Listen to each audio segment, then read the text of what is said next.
El ojo de la Candelaria.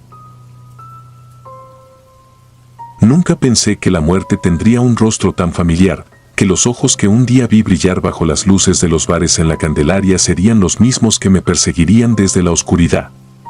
Cuando llegué a Bogotá, la ciudad me pareció un laberinto de historias antiguas y vidas entrelazadas, pero nunca imaginé que la mía terminaría así.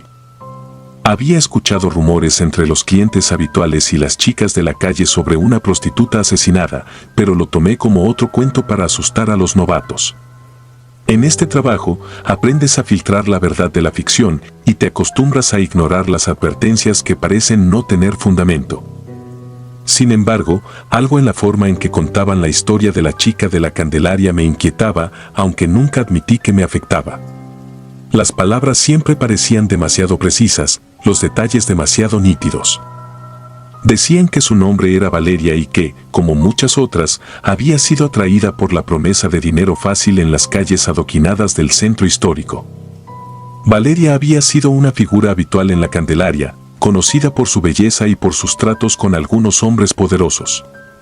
Nadie sabe con certeza qué ocurrió la noche de su muerte, pero lo que sí es cierto es que su cuerpo fue encontrado en un callejón, brutalmente golpeado, irreconocible.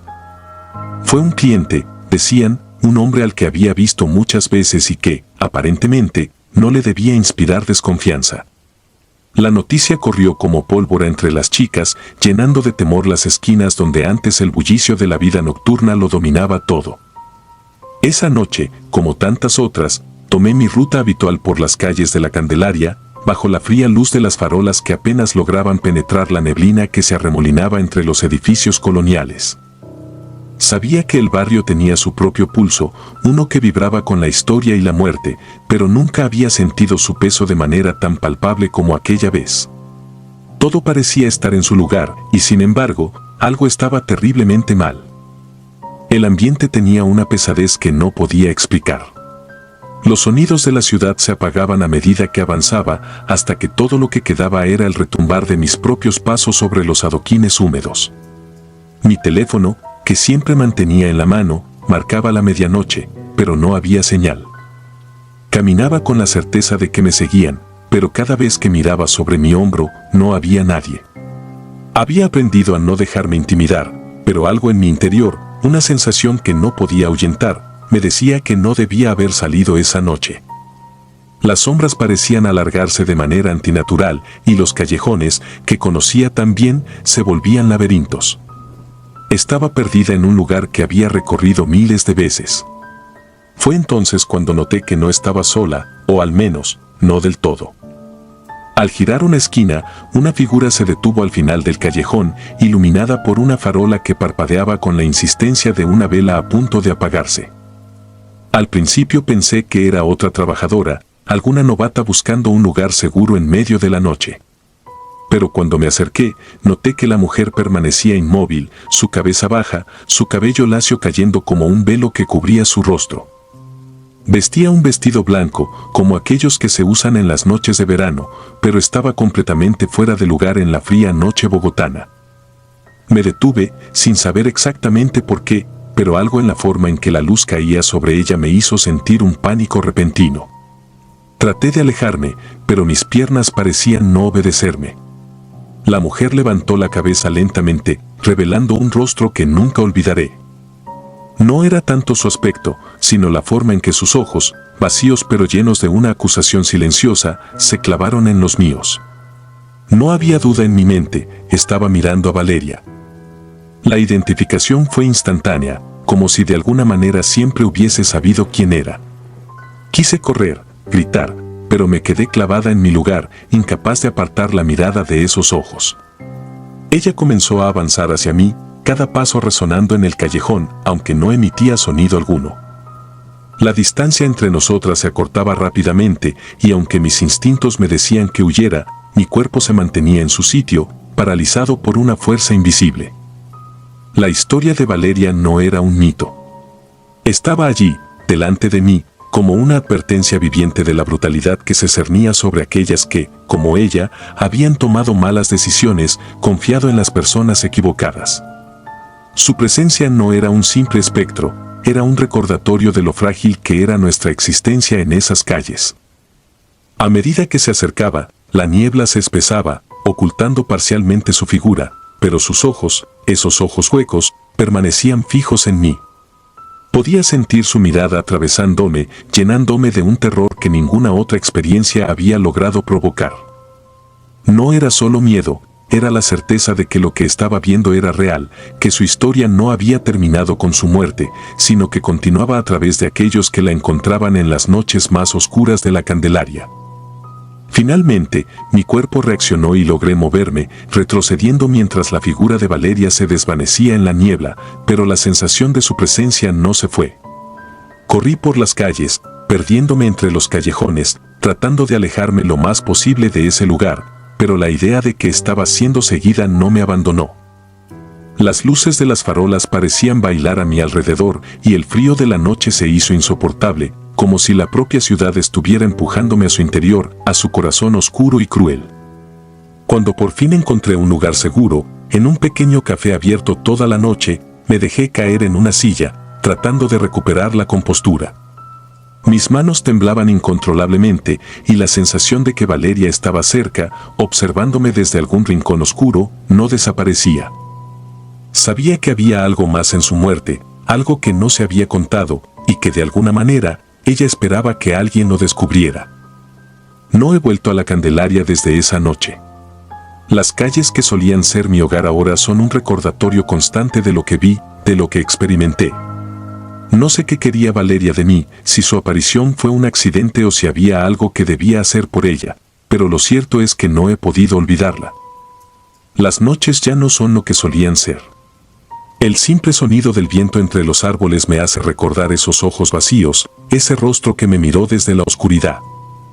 Sé que su espíritu sigue vagando por la Candelaria, buscando justicia o venganza, o quizás simplemente alguien que la escuche, que cuente su historia de manera que nunca más sea olvidada.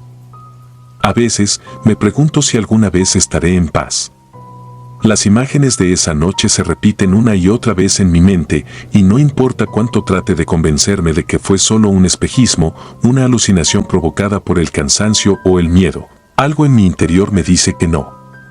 Que Valeria es real y que su historia aún no ha terminado. Cada vez que cierro los ojos, la veo, esperando en las sombras, aguardando el momento en que alguien más la encuentre en esas calles antiguas y la historia comience de nuevo. Desde entonces, he dejado de caminar por esas calles, pero la ciudad, con su eterna memoria, no me deja olvidarla. Valeria se ha convertido en una parte de mí, en un espectro que llevo dentro, recordándome que hay historias que no pueden ser enterradas, que los fantasmas de nuestro pasado siempre encuentran la manera de regresar. Exigiendo ser vistos, ser reconocidos. La Candelaria sigue igual, o eso me han dicho.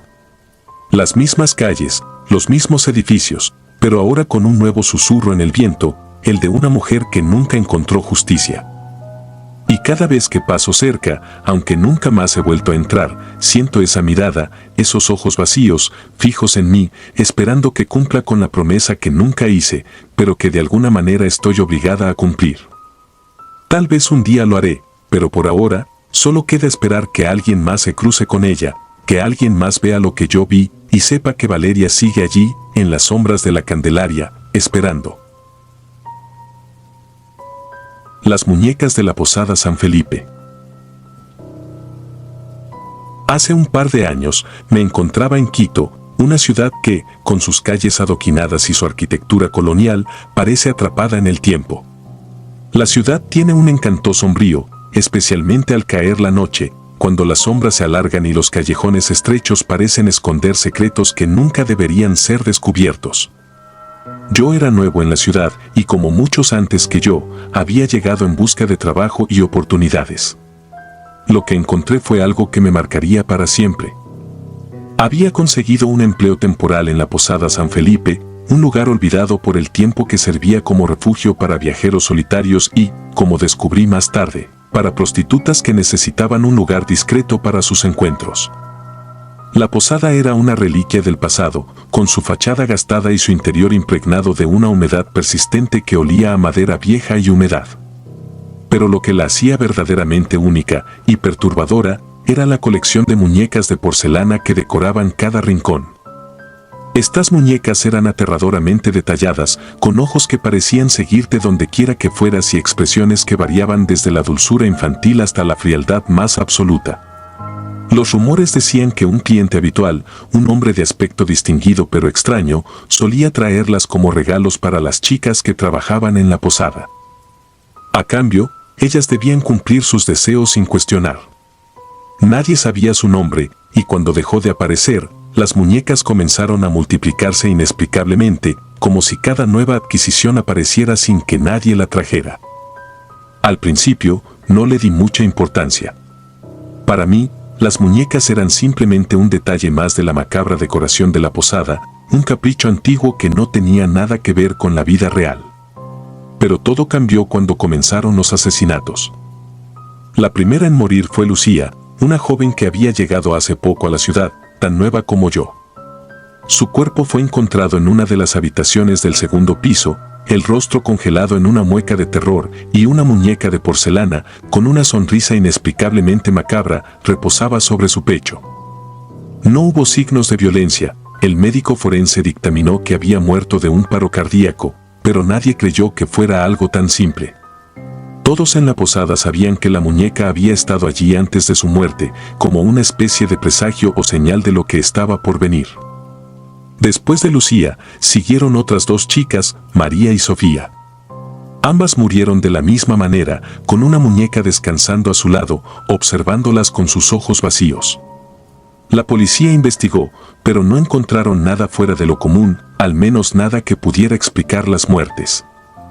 Ninguna de las chicas había mostrado signos de enfermedad o angustia, y las muñecas, aunque inquietantes, no eran más que objetos inanimados, o eso creían. Sin embargo, no todos compartían esa opinión. Una de las trabajadoras más antiguas, Marta, comenzó a contar historias sobre las muñecas, afirmando que había algo terriblemente mal con ellas. Decía que cada vez que una chica recibía una de esas muñecas, comenzaba a actuar de manera extraña, como si estuviera bajo la influencia de algo que no podía controlar. Sus compañeros de trabajo comenzaron a evitar las habitaciones donde se encontraban las muñecas, y la posada, que ya de por sí era sombría, se volvió aún más tenebrosa. Mi relación con la posada cambió drásticamente una noche, cuando, al subir al tercer piso para llevar unas toallas, noté algo fuera de lugar. La luz del pasillo titilaba débilmente, proyectando sombras erráticas sobre las paredes. Había una muñeca nueva, sentada en una silla al final del pasillo. Nunca la había visto antes. Era más pequeña que las demás, con cabello negro y un vestido de encaje blanco. Sus ojos eran de un azul profundo, casi hipnóticos. Aunque sabía que no debía tocarla, algo me empujó a acercarme. Mientras me acercaba, sentí que la atmósfera a mi alrededor se volvía densa, opresiva, como si el aire mismo estuviera impregnado de una energía oscura. La muñeca, que parecía tan pequeña y frágil a la distancia, adquirió una presencia inquietante a medida que me acercaba. Cuando finalmente estuve frente a ella, noté que algo estaba mal en su rostro. Su expresión era demasiado humana, demasiado consciente. Sus ojos, aunque inanimados, parecían poseer una profundidad que no debería haber estado allí. No sé cuánto tiempo pasé allí, mirándola, pero en algún momento me di cuenta de que estaba sudando profusamente y mi corazón latía descontrolado. La muñeca me provocaba una sensación de malestar físico que no podía explicar. Con un esfuerzo casi sobrehumano, me alejé de ella y salí corriendo del pasillo. Esa noche, no pude dormir. Cada vez que cerraba los ojos, veía esos ojos azules, observándome desde la oscuridad. Decidí que debía averiguar más sobre esas muñecas, sobre el hombre que las traía y sobre las muertes de las chicas. Me dirigí al pequeño archivo que la posada mantenía en la trastienda, un conjunto de documentos polvorientos que probablemente no habían sido tocados en años. Lo que encontré allí fue mucho más aterrador de lo que esperaba. Entre viejas facturas y registros de huéspedes, descubrí un conjunto de cartas, todas dirigidas a alguien llamado Elena. En las cartas, el remitente, que firmaba solo con una inicial, G, hablaba de las muñecas como si tuvieran una vida propia, como si fueran más que simples objetos. Hablaba de cómo Elena debía cuidarlas y alimentarlas para mantenerlas felices y cómo, si no lo hacía, las consecuencias serían desastrosas. Las fechas de las cartas coincidían con la llegada de las primeras muñecas a la posada. La última carta era la más perturbadora. G hablaba de un ritual, de cómo cada muñeca contenía una parte del alma de una persona y de cómo, con el tiempo, esas almas se volverían poderosas, lo suficiente como para reclamar una vida. El lenguaje era oscuro y confuso, pero el mensaje era claro. Esas muñecas no eran simples adornos, eran recipientes, y lo que contenían estaba lejos de ser benigno. Salí del archivo con una sensación de urgencia, decidido a dejar la posada cuanto antes. Sin embargo, el destino parecía tener otros planes. Al salir de la trastienda, escuché un fuerte golpe proveniente del segundo piso, seguido de un silencio sepulcral. Mi primer instinto fue ignorarlo y salir corriendo, pero la curiosidad, o tal vez la desesperación, me empujó a subir las escaleras. Lo que encontré en la habitación 206 me heló la sangre. En el suelo, rodeada de fragmentos de porcelana rota, yacía el cuerpo de Marta. Una muñeca, o lo que quedaba de ella, estaba dispersa a su alrededor. Pero lo peor no era eso. Lo peor era el rostro de Marta, que mostraba una mezcla de horror y sufrimiento que nunca antes había visto en una persona viva. No había señales de lucha, pero el miedo en su expresión era palpable. No había nadie más en la posada. Los demás empleados ya se habían ido a casa y las otras chicas habían salido a trabajar en sus propias zonas. Sabía que tenía que salir de allí, pero algo me impidió moverme, una fuerza invisible que me mantenía anclado en ese lugar, mirando a Marta y a los fragmentos de la muñeca que parecían mirarme de vuelta con una malicia incomprensible.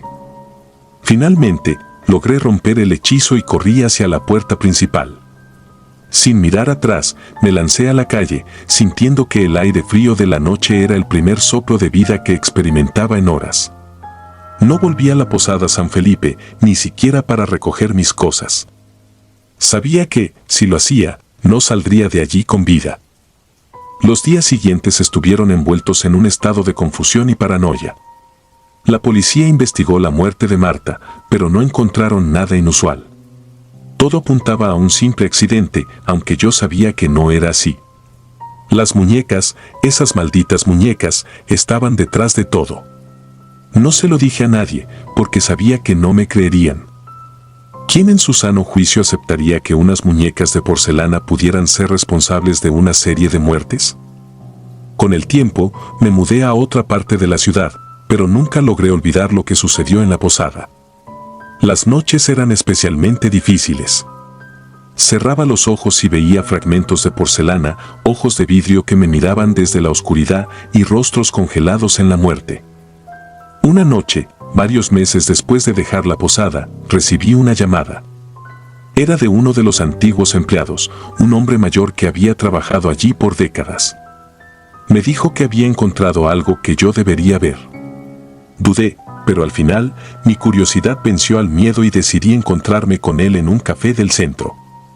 Lo que me mostró fue la última pieza del rompecabezas. Era otra carta, una que nunca había sido enviada. En ella, G mencionaba que las muñecas necesitaban más sacrificios para mantenerse activas, que su poder estaba creciendo y que pronto podrían moverse por sí mismas. La carta terminaba con una advertencia: si alguna vez sientes que te observan, no te vuelvas. Las muñecas nunca descansan. Esa fue la última vez que tuve contacto con alguien de la posada.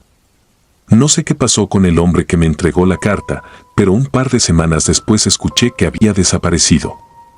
Desde entonces, he tratado de seguir adelante con mi vida, pero algo me dice que las muñecas no han terminado conmigo. A veces, al caminar por las calles de Quito, siento que me siguen, que están esperando el momento adecuado para reclamarme, tal como lo hicieron con Lucía, María, Sofía y Marta.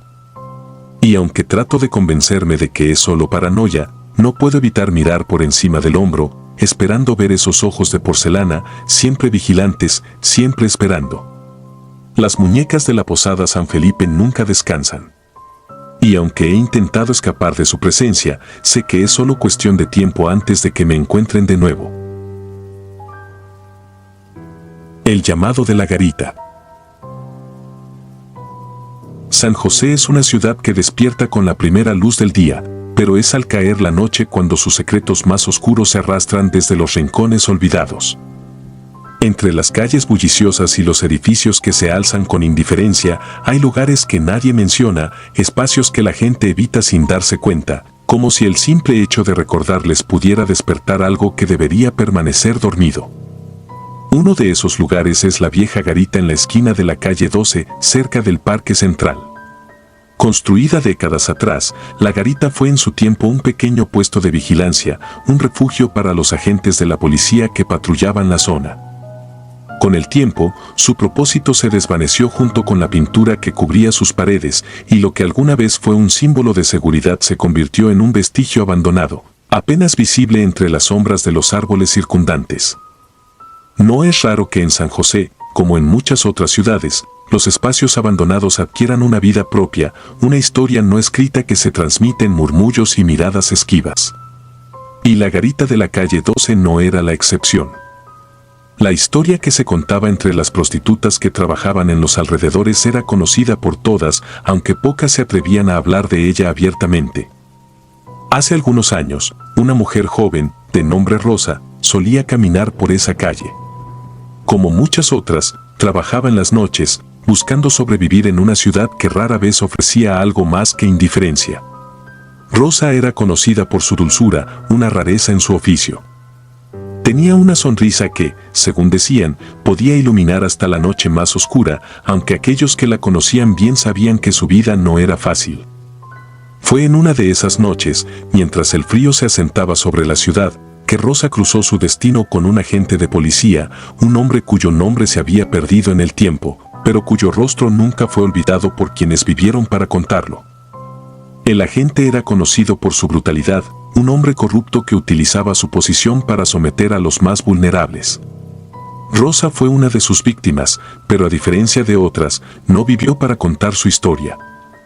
La encontraron al amanecer, en la garita abandonada, su cuerpo frío y sin vida, con signos de una violencia indescriptible.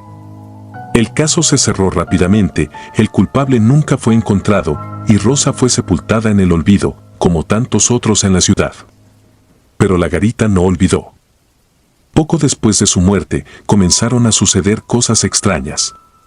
Los transeúntes que pasaban cerca en las noches más silenciosas reportaban una sensación inexplicable de inquietud, como si alguien los estuviera observando.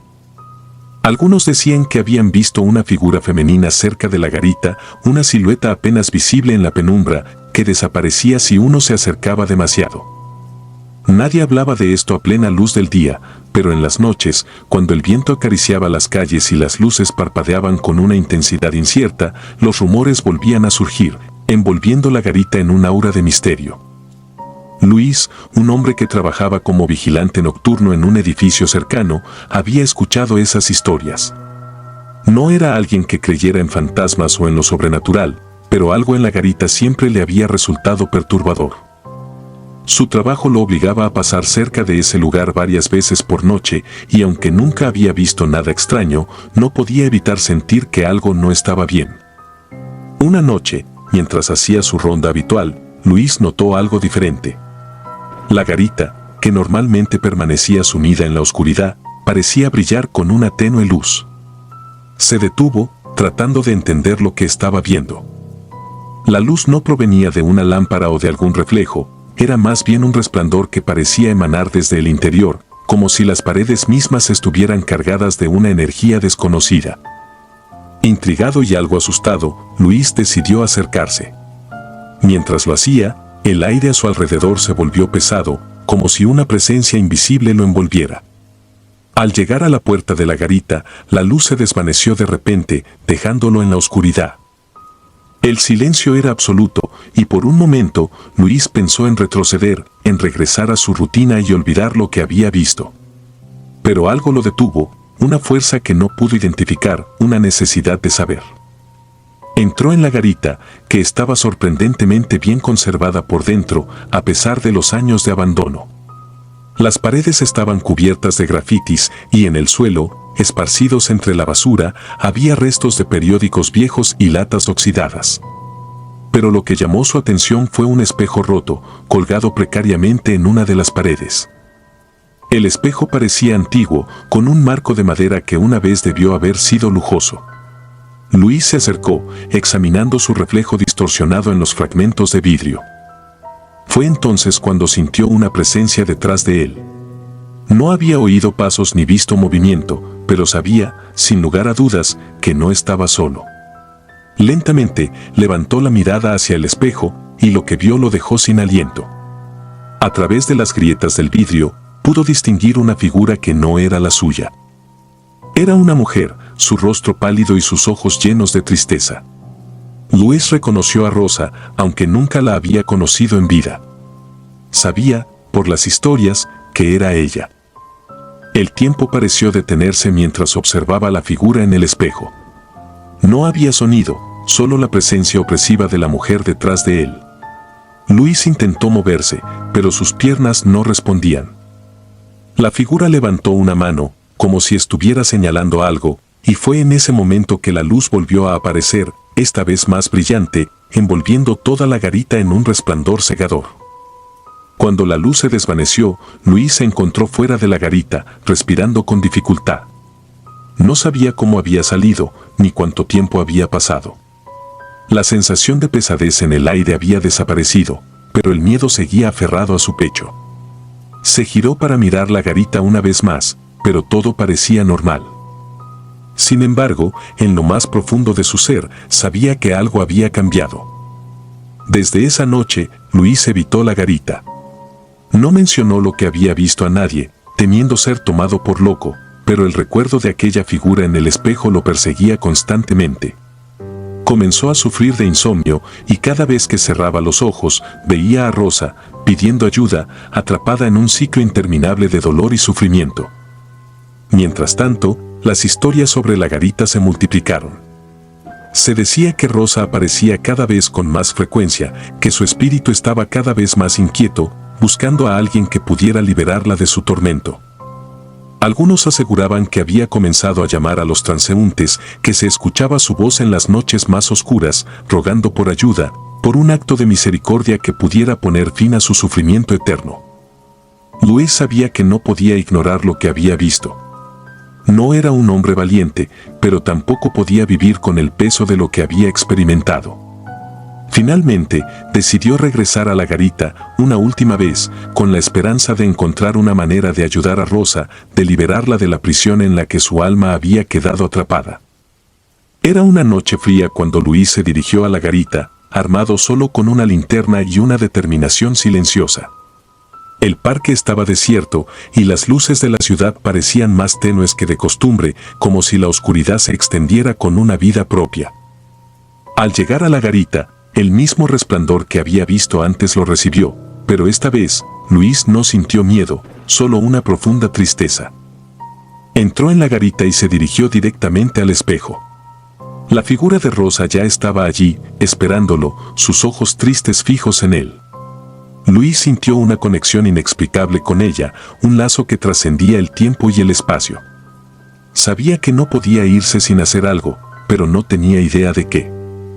Desesperado, Luis cayó de rodillas frente al espejo, pidiendo perdón por lo que le había sucedido a Rosa, aunque sabía que no era culpa suya. La luz en la garita se intensificó, envolviéndolo en un cálido resplandor, y por un momento, Luis sintió una paz que no había conocido en mucho tiempo. Cuando la luz se desvaneció, el espejo estaba intacto, como si nunca hubiera estado roto, y la figura de Rosa había desaparecido. Luis salió de la garita, sintiéndose más ligero de lo que había sentido en años. Sabía que algo había cambiado, que de alguna manera había logrado liberar a Rosa de su tormento. Desde entonces, la garita en la calle 12 permaneció en silencio. Nadie más vio la figura de la mujer y las historias que una vez aterrorizaban a los transeúntes se desvanecieron en el olvido, como tantas otras en la ciudad. Luis continuó con su vida, siempre recordando esa noche, sabiendo que había sido parte de algo más grande que él mismo. Y aunque nunca volvió a hablar de lo sucedido, cada vez que pasaba cerca de la garita, sentía una paz silenciosa, una certeza de que Rosa finalmente había encontrado su camino. La criatura del pantano. La noche en que Patricia desapareció, Managua estaba cubierta por un manto de lluvia interminable, un diluvio que había comenzado al atardecer y no mostraba señales de detenerse. El agua corría por las calles, formando pequeños ríos que arrastraban la suciedad de la ciudad hacia los rincones más oscuros, hacia las zonas que pocos se atrevían a visitar. Entre esos lugares estaba el pantano de Tipitapa, un terreno traicionero y olvidado por la mayoría, pero bien conocido por aquellos que, como Patricia, habían aprendido a buscar la vida en las sombras de la sociedad. Patricia había llegado a Managua apenas unos meses antes, huyendo de un pasado que nunca compartió con nadie. Las calles de la capital nicaragüense eran duras, y ella lo sabía, pero también había descubierto que con determinación se podía sobrevivir. Había encontrado un pequeño grupo de trabajadoras que, como ella, hacían lo necesario para ganarse la vida. Trabajaban juntas, cuidándose mutuamente lo mejor que podían, conscientes de que la ciudad podía ser cruel con aquellas que no tenían a nadie más. Esa noche, mientras la lluvia golpeaba las ventanas de la pequeña pensión donde vivía, Patricia recibió un mensaje que la hizo dudar. Un cliente, alguien nuevo, la había contactado con una oferta tentadora. El hombre quería encontrarse con ella en las afueras de la ciudad, cerca del pantano. Ofrecía una suma considerable, más de lo que Patricia había visto en semanas, pero la ubicación le daba mala espina. Sabía que el pantano era un lugar peligroso, no solo por su terreno traicionero, sino también por las historias que se contaban entre las chicas. Decían que el pantano no solo guardaba los cuerpos de aquellos que no querían ser encontrados, sino también algo más, algo que prefería dejar sin nombre. A pesar de sus dudas, la necesidad la empujó a aceptar el trabajo. Sabía que no podía darse el lujo de rechazar una oportunidad así. Se preparó rápidamente, se cubrió con un impermeable que apenas la protegía de la tormenta y salió a la noche. El viento la golpeaba con fuerza y el agua se filtraba a través de sus zapatos, pero Patricia siguió adelante, enfocada en llegar a su destino y completar el trabajo lo antes posible. El camino al pantano era traicionero, especialmente bajo la lluvia.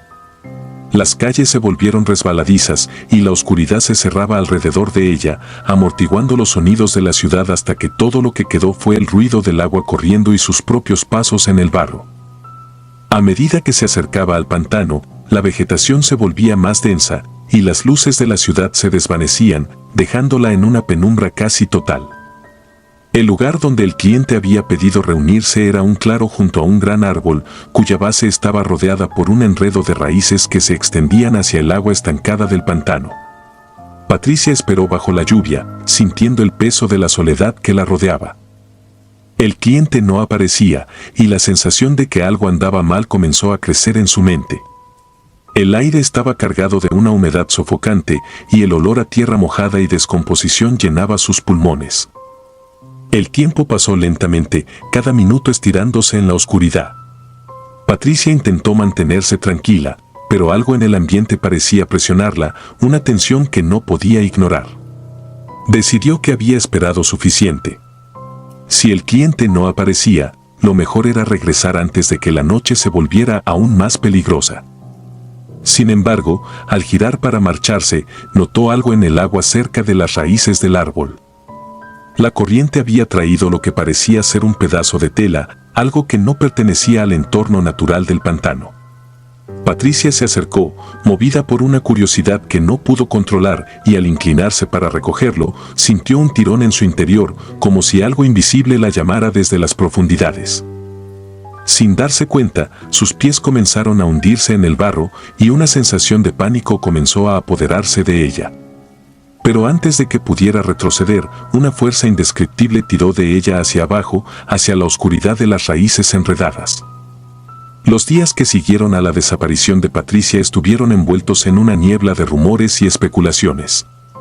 Sus compañeras notaron su ausencia de inmediato, pero no fue hasta que pasaron 2 días sin que regresara cuando empezaron a preocuparse de verdad. Contactaron a la policía, pero como tantas otras veces, la desaparición de una mujer en esas circunstancias no fue tomada en serio. Solo las chicas, aquellas que sabían cómo era realmente la vida en las calles, se unieron en un esfuerzo por encontrarla. Fueron ellas las que decidieron buscar en el pantano, a pesar de los temores y las advertencias. Conocían las historias, pero también sabían que no podían dejar que una de las suyas se perdiera sin al menos intentarlo. El grupo se adentró en la vegetación densa, luchando contra el barro y la lluvia, que parecían nunca cesar. Cada paso hacia el interior del pantano aumentaba la sensación de que algo no estaba bien, de que el lugar mismo se resistía a dejarlas avanzar. Finalmente, después de horas de búsqueda, encontraron lo que temían. Patricia yacía enredada entre las raíces de un árbol, su cuerpo pálido y deformado por el agua, pero lo que más las aterrorizó fueron las marcas en su piel. Eran líneas finas, como cicatrices, que se extendían por su cuerpo en patrones que parecían imposibles, símbolos que ninguna de ellas había visto antes. Las raíces del árbol parecían haberse fundido con su carne, como si la hubieran absorbido lentamente, atrapándola en una unión macabra con la tierra misma. El horror de la escena fue suficiente para que algunas de ellas huyeran, incapaces de soportar lo que estaban viendo. Aquellas que quedaron llamaron a la policía, quienes finalmente llegaron al lugar. Los oficiales, tan perturbados como las chicas, trataron de explicar la muerte como un accidente, una tragedia más en una ciudad que ya había visto demasiadas. Pero las marcas, esos símbolos que parecían tallados en su piel, no podían ser explicados, y las raíces que habían crecido alrededor de su cuerpo no se parecían a nada que los oficiales hubieran visto antes. El pantano fue declarado peligroso, y las autoridades intentaron cerrar el acceso, pero las historias ya se habían extendido. Patricia no fue la primera, decían algunos, ni sería la última. El pantano había reclamado a otros antes, aunque sus cuerpos nunca fueron encontrados. Las leyendas comenzaron a multiplicarse, y con ellas, el miedo a lo que realmente acechaba en las profundidades de esas aguas oscuras. Las chicas que conocían a Patricia intentaron seguir adelante, pero la muerte había dejado una marca en cada una de ellas. La presencia del pantano se sentía en cada rincón de la ciudad, un recordatorio constante de que algo más antiguo y malvado vivía en esos terrenos. Y a medida que las lluvias continuaban, los que se atrevían a pasar cerca del pantano juraban que podían escuchar algo en el viento, un sonido extraño, como un llamado, algo que les hacía volverse hacia las aguas oscuras, hacia las raíces que se retorcían bajo la superficie. Nadie más desapareció en el pantano después de Patricia, pero las historias no cesaron. Algunos decían que ella todavía estaba allí, atrapada entre las raíces, su alma unida a la tierra, esperando que alguien más cayera en la misma trampa. Otros afirmaban que el pantano había sido sellado de alguna manera, que su sed había sido saciada por un tiempo, pero que un día, inevitablemente, volvería a reclamar otra vida. La posada donde Patricia vivía fue abandonada poco después. Las chicas se dispersaron, buscando otros lugares, otras vidas, lejos de la ciudad que había tomado a una de las suyas. Pero el recuerdo de lo que encontraron en el pantano de Tipitapa nunca las dejó. En las noches más oscuras, cuando la lluvia caía con más fuerza, algunas de ellas decían que podían sentir el peso de la mirada de Patricia sobre ellas, como si las raíces la estuvieran llevando de regreso, arrastrándola hacia el fondo, donde el barro y el agua la esperaban para envolverla una vez más. El pantano sigue ahí, como un silencio que nunca es completamente ignorado, un vacío en el que la ciudad no se atreve a adentrarse demasiado. La tierra sigue húmeda, y las raíces, siempre al acecho, parecen estirarse un poco más cada vez que alguien se acerca, como si recordaran lo que tomaron y esperaran la oportunidad de volver a hacerlo. Las voces del callejón. En San Salvador hay lugares donde la historia se niega a quedar en el pasado, donde el dolor y la violencia de décadas anteriores persisten como una herida abierta. Uno de esos lugares es un callejón estrecho en el centro de la ciudad, un espacio que, a primera vista, parece no tener nada de especial. Sus paredes están cubiertas de grafitis y el suelo, agrietado y sucio, parece haber sido olvidado por el tiempo. Pero para aquellos que conocen su historia, el callejón es mucho más que un simple paso entre edificios, es un sitio marcado por una tragedia que se niega a ser olvidada. En los años 90, durante un periodo particularmente oscuro de la ciudad, San Salvador estaba sumido en una violencia que parecía no tener fin. La guerra civil había dejado cicatrices profundas en la sociedad y la delincuencia florecía en cada rincón. En medio de este caos, las trabajadoras sexuales del centro eran especialmente vulnerables. No eran solo las fuerzas del orden las que ignoraban su existencia, el propio tejido social las relegaba a las sombras, invisibles y desechables. Fue en una de esas noches, cuando la ciudad parecía más peligrosa que nunca, que ocurrió el crimen que marcaría el callejón para siempre. 5 mujeres, todas jóvenes y atrapadas en un ciclo de miseria y desesperación, encontraron su fin en ese estrecho pasaje. Nadie sabe exactamente qué ocurrió, ni quién fue el responsable. Lo que se sabe es que los cuerpos fueron encontrados a la mañana siguiente, abandonados como si fueran basura, con signos de una brutalidad que dejó a la comunidad conmocionada. Las autoridades investigaron, pero nunca se hizo justicia. El caso fue archivado, y las vidas de esas mujeres se convirtieron en una estadística más en una época de horror constante. El callejón, sin embargo, no olvidó. Poco después del crimen, comenzaron a circular historias entre los habitantes del barrio. Algunos decían que, pasada la medianoche, si te atrevías a caminar por el callejón, podías sentir un frío inexplicable que calaba hasta los huesos. Otros afirmaban que el aire se volvía pesado, casi sofocante, como si el lugar mismo estuviera atrapado en un ciclo de sufrimiento. Pero las historias más aterradoras eran las de aquellos que decían haber oído algo más, voces. Estas voces no eran claras ni distinguibles, no parecían humanas. No eran gritos de dolor, pero tampoco un murmullo de almas en pena. Eran sonidos que se mezclaban con la brisa nocturna, creando un coro que no debía existir, un lamento que se filtraba en la conciencia de quienes pasaban por allí, dejando una marca indeleble en su memoria. Uno de esos testigos fue Roberto, un hombre de unos 40 años que trabajaba como guardia de seguridad en un edificio cercano. Su turno comenzaba a las 11 de la noche y terminaba al amanecer. Cada noche debía recorrer las calles cercanas como parte de su rutina y el callejón siempre era parte de su recorrido.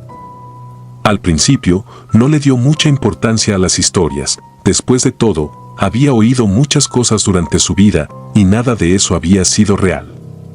Pero a medida que pasaban los días, comenzó a notar que algo extraño ocurría cuando se acercaba al callejón. Todo comenzó con una sensación, una presión en el pecho que no podía explicar. No era miedo, al menos no como lo conocía, era más una angustia sorda, un peso que lo empujaba a acelerar el paso cada vez que pasaba por allí. Sin embargo, como hombre práctico y acostumbrado a los peligros de la ciudad, ignoró sus instintos, atribuyéndolos a la fatiga o al mal humor. Una noche, mientras caminaba hacia el final del callejón, Roberto sintió un cambio en el aire. La brisa, que siempre soplaba suavemente a esa hora, se detuvo de repente, dejando el ambiente pesado y enrarecido. Fue entonces cuando lo oyó por primera vez. Un sonido débil, casi imperceptible, que venía de todas partes y de ninguna en particular. No era un ruido común de la ciudad, era algo más profundo, como si el callejón estuviera vivo, respirando con un ritmo irregular. Roberto se detuvo, sus sentidos en alerta. Escuchó con atención, tratando de identificar la fuente del sonido, pero no había nada allí. Nada visible, al menos. Por un momento, pensó que era solo su imaginación, que tal vez el cansancio estaba jugando con su mente. Sin embargo, cuando retomó su camino, el sonido se hizo más fuerte, más insistente.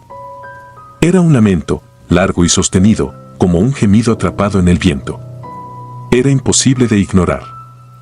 A partir de esa noche, Roberto empezó a evitar el callejón siempre que podía, buscando otras rutas que lo llevaran a su destino sin tener que pasar por ese lugar maldito. Pero San Salvador no es una ciudad amable, y en más de una ocasión, se vio obligado a tomar el camino más corto, lo que significaba enfrentarse nuevamente al callejón. Cada vez que lo hacía, las voces se volvían más claras, más angustiantes. No eran solo gritos, eran súplicas, palabras que no alcanzaban a formarse del todo, pero que transmitían una desesperación inhumana. Con el tiempo, las historias sobre el callejón se volvieron más conocidas. Otros guardias de seguridad, taxistas y personas que vivían en los alrededores comenzaron a contar experiencias similares, aunque pocos se atrevían a hablar de ellas abiertamente. Había una comprensión tácita de que algo oscuro habitaba ese lugar, algo que no pertenecía a este mundo. Pero nadie podía hacer nada al respecto. El callejón permanecía allí, como un recordatorio constante de la violencia que había cobrado tantas vidas y que aún se aferraba al mundo de los vivos. Una noche particularmente oscura, sin luna que aliviara la opresión de la ciudad, Roberto decidió que tenía que enfrentar lo que fuera que estaba en ese callejón. No podía seguir viviendo con ese temor irracional, esa sensación de estar siendo acechado por algo que no podía ver. Sabía que no estaba loco, que lo que sentía era real, pero también sabía que no podía seguir huyendo. Con una linterna en la mano, se encaminó hacia el callejón, decidido a atravesarlo de una vez por todas. El aire estaba más denso de lo normal, y a medida que se adentraba en el callejón, la oscuridad parecía volverse más profunda, como si las sombras mismas lo envolvieran. La linterna apenas penetraba la negrura, revelando solo los contornos de las paredes y el suelo. El silencio era absoluto, y por un momento, Roberto pensó que tal vez esa noche no escucharía nada, que todo había sido un producto de su mente cansada. Pero al llegar a la mitad del callejón, lo sintió. No fue un sonido esta vez, sino una vibración que atravesó el suelo bajo sus pies, una pulsación que parecía provenir del mismo corazón de la tierra. Era como si el callejón estuviera vivo, esperando, acechando. La linterna comenzó a parpadear y antes de que Roberto pudiera reaccionar, se apagó por completo, dejándolo sumido en la oscuridad total. Y entonces, el sonido volvió, pero esta vez no era un gemido lejano ni un lamento disperso. Era un grito, claro y penetrante, que surgió de las paredes a su alrededor, como si el callejón mismo estuviera gritando de dolor. Roberto sintió que sus piernas flaqueaban, pero se obligó a seguir avanzando. El grito se convirtió en un coro, una multitud de voces desesperadas que llenaron el aire, oprimiéndolo, dejándolo sin aliento. El miedo lo impulsó a correr, tropezando en la oscuridad, con la sensación de que las voces lo seguían, cada vez más cerca, cada vez más insistentes. Cuando finalmente salió del callejón, el grito cesó de repente, dejándolo en un silencio mortal. Roberto cayó al suelo, jadeando, sintiendo que apenas había escapado de algo terrible, algo que no debía ser visto ni oído. Desde esa noche, Roberto no volvió a caminar por el callejón. De hecho, hizo todo lo posible por evitar esa parte de la ciudad. Se mudó a otro barrio y cambió de trabajo, tratando de dejar atrás la experiencia que había vivido. Pero sabía que nunca podría olvidarla del todo. Las voces, los gritos, esos sonidos que no deberían existir, permanecieron con él, atormentándolo en sus sueños, recordándole siempre lo que había escuchado en ese callejón maldito. El callejón sigue allí, en el centro de San Salvador, esperando a su próxima víctima. Los que conocen su historia lo evitan, pero los que no, los que se aventuran por sus oscuros confines sin saber lo que les espera, a veces descubren demasiado tarde que hay lugares donde el pasado nunca muere. Donde las voces de los muertos aún claman por justicia, por venganza o simplemente por ser escuchadas. Te animamos a formar parte de la comunidad del terror. Muchas gracias por escucharnos y por tu apoyo. La novia del diablo. Hay historias que, aunque antiguas, se adhieren a la memoria colectiva de una ciudad, convirtiéndose en cicatrices que nunca desaparecen. En Caracas, donde la historia se mezcla con la leyenda en cada rincón, existe una historia en particular que ha perdurado, casi como un susurro que viaja a través del tiempo, una advertencia sobre lo que ocurre cuando el miedo y la superstición dominan las mentes de las personas. Y yo, por más que he tratado de olvidarla, no he podido escapar de la sombra que proyecta. Mi nombre es Andrés, y durante gran parte de mi vida, trabajé como restaurador de edificios antiguos. Caracas es una ciudad donde lo moderno y lo colonial se entrelazan de manera caótica, y mi trabajo consistía en preservar aquellos espacios que habían resistido el paso del tiempo. Era un trabajo que amaba, porque me permitía conectar con la historia de mi ciudad, aunque también me llevaba a enfrentar cosas que preferiría no recordar. Hace unos años, recibí un encargo que, desde el principio, me hizo sentir incómodo. Se trataba de una vieja casona en el centro de Caracas, un edificio que había estado abandonado durante décadas. La estructura, aunque deteriorada, aún conservaba la grandeza de tiempos pasados. Se decía que pertenecía a una familia adinerada que había caído en desgracia a principios del siglo XX y que desde entonces la casa había quedado vacía, como si algo en su interior hubiera repelido a cualquier posible ocupante. La casa tenía una historia oscura, una de esas que la gente prefiere no mencionar en voz alta. Decían que, en el siglo XIX, una mujer había sido quemada viva en ese mismo lugar, acusada de brujería y de ser la amante del diablo. La mujer, cuyo nombre era Lucía, era conocida en el barrio como una prostituta que frecuentaba a los hombres más poderosos de la ciudad.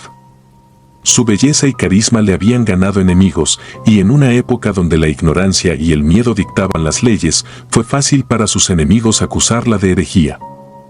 La historia decía que Lucía fue capturada por una turba enfurecida y arrastrada hasta la casa, donde fue atada y quemada en el patio trasero. Nadie intervino para salvarla, y su muerte se convirtió en un espectáculo macabro para los habitantes del barrio. Desde entonces, la casa había sido evitada, y aunque pocos hablaban de ella, su presencia era un recordatorio constante de lo que había ocurrido. Mi tarea era restaurar la casona, devolverle su antiguo esplendor para que pudiera ser vendida. Desde el principio, el lugar me dio una mala impresión. No era solo su estado de abandono, sino algo más profundo, una sensación de que la casa misma estaba viva de alguna manera, como si hubiera absorbido el dolor y la rabia de la tragedia que había presenciado. Los primeros días de trabajo fueron relativamente normales, aunque me costaba concentrarme. Había algo en el ambiente, una pesadez que no podía sacudir, como si el aire estuviera cargado de una energía invisible. Me convencí a mí mismo de que era simplemente mi imaginación, influenciada por las historias que había oído, y me obligué a seguir adelante. Sin embargo, las cosas empezaron a cambiar cuando comencé a trabajar en el patio trasero, el lugar donde Lucía había sido ejecutada. El suelo estaba cubierto de malas hierbas, y las paredes de la casa mostraban marcas de quemaduras antiguas, como si el fuego que la había consumido hubiera dejado una huella imborrable en la estructura. A medida que limpiaba el área, descubrí algo que me hizo detenerme. Bajo una capa de tierra y escombros, encontré restos de lo que parecía ser un círculo de piedras, colocadas en un patrón que no reconocí. Las piedras estaban frías al tacto, más frías de lo que deberían estar, considerando el calor del día. No podía sacarme de la cabeza la imagen de Lucía, la mujer que había sido sacrificada en ese lugar. Traté de ignorar lo que había encontrado, de racionalizarlo como un simple arreglo decorativo de alguna época pasada, pero algo en mí sabía que no era así. No mencioné nada a mis superiores, pues temía que me consideraran supersticioso o, peor aún, incompetente. A medida que avanzaba el trabajo, comencé a notar cosas extrañas en la casa. A veces, al llegar por la mañana, encontraba herramientas movidas de su lugar, aunque sabía que las había dejado ordenadas la noche anterior. En otras ocasiones, sentía una presencia a mi alrededor, como si alguien estuviera observándome, pero nunca había nadie allí. Cada vez que intentaba explicarlo, me decía que estaba cansado, que las largas horas y la soledad estaban jugando con mi mente. Una tarde, mientras trabajaba en la restauración de una de las habitaciones principales, ocurrió algo que me dejó helado. Estaba limpiando una pared cubierta de moho cuando noté que una parte de la pintura se estaba despegando. Al acercarme para examinarla, vi que debajo de la pintura había algo más, una inscripción tallada en la madera. Con cuidado, comencé a retirar la pintura y el moho hasta revelar lo que estaba oculto. Era un símbolo, un diseño intrincado que no reconocí de inmediato, pero que me hizo retroceder instintivamente. El símbolo me resultaba familiar, aunque no podía recordar dónde lo había visto antes. Era una especie de sello, algo que parecía antiguo y ritualista.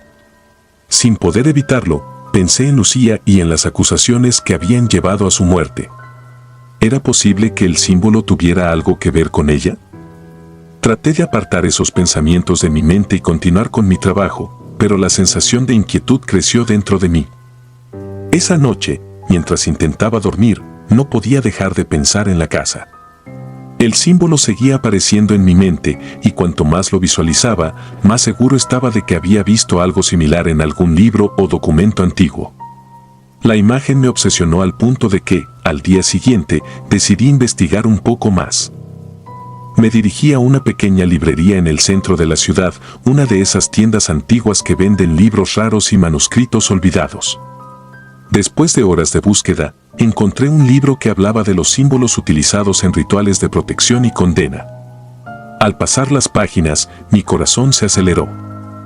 Allí, en una de las ilustraciones, estaba el mismo símbolo que había encontrado en la casa. Según el libro, se trataba de un sello utilizado para atrapar almas, un ritual oscuro que condenaba a la persona marcada a vagar eternamente sin descanso. El descubrimiento me dejó perturbado. No podía dejar de pensar en Lucía, en la posibilidad de que hubiera algo más detrás de su muerte, algo que nunca había salido a la luz. Volví a la casa al día siguiente con una sensación de determinación, pero también de temor. Necesitaba entender lo que estaba ocurriendo, aunque una parte de mí deseaba no haber comenzado a investigar. Decidí revisar cada rincón de la casa, buscando más símbolos o cualquier cosa que pudiera arrojar luz sobre lo que había encontrado. Durante horas, trabajé meticulosamente, inspeccionando cada pared, cada viga, hasta que en una de las habitaciones menos accesibles encontré algo que me hizo detenerme. Era un pequeño compartimento oculto en el suelo, cubierto por una tabla suelta. Al abrirlo, encontré un conjunto de objetos envueltos en tela vieja, un cuchillo oxidado, un pequeño libro con páginas llenas de símbolos y anotaciones, y un mechón de cabello oscuro, atado con un hilo rojo. La visión de esos objetos me causó un malestar profundo. Sabía que lo que había encontrado estaba relacionado con la muerte de Lucía, pero no podía comprender exactamente cómo. El libro, aunque estaba en mal estado, contenía referencias a rituales que nunca había visto antes, textos escritos en un idioma antiguo que no entendía. Pero las imágenes eran claras, círculos de piedras, sacrificios y lo que parecía ser una condena escrita en la misma mano que el símbolo en la pared. Salí de la casa esa noche con una sensación de desesperación. No podía quedarme en Caracas, no después de lo que había encontrado. Sabía que algo oscuro y poderoso habitaba en esa casona, algo que había permanecido dormido durante años, pero que mi presencia había despertado. Abandoné el trabajo y la ciudad poco después, pero los recuerdos no me han dejado en paz. Desde entonces, he tratado de evitar todo lo relacionado con esa casa, con Lucía y su trágica historia. Pero cada vez que cierro los ojos, veo el símbolo, el cuchillo, el mechón de cabello, y no puedo evitar pensar que tal vez, de alguna manera, lo que hice al descubrir esos objetos fue liberar algo que debía haber permanecido oculto. He intentado comenzar de nuevo en otro lugar, pero la sombra de Caracas me sigue a donde vaya. A veces, siento que mi vida ha sido marcada por lo que encontré, que la historia de Lucía se ha entrelazado con la mía de una manera que no puedo deshacer. El símbolo sigue apareciendo en mis sueños, y cada vez que lo veo, siento que me está advirtiendo, recordándome que hay fuerzas en este mundo que no debemos desenterrar. Ahora, cuando la gente me pregunta por qué dejé Caracas, solo sonrío y digo que necesitaba un cambio de aires. Pero la verdad es que huyo de una historia que se ha convertido en mi maldición, una historia que comenzó mucho antes de que yo naciera, y que continuará mucho después de que me haya ido. Si disfrutas de los relatos, te invitamos a apoyarnos con un like y un comentario, ya que eso nos ayuda muchísimo. Además, si aún no estás suscrito o suscrita, te animamos a formar parte de la comunidad del terror. Muchas gracias por escucharnos y por tu apoyo.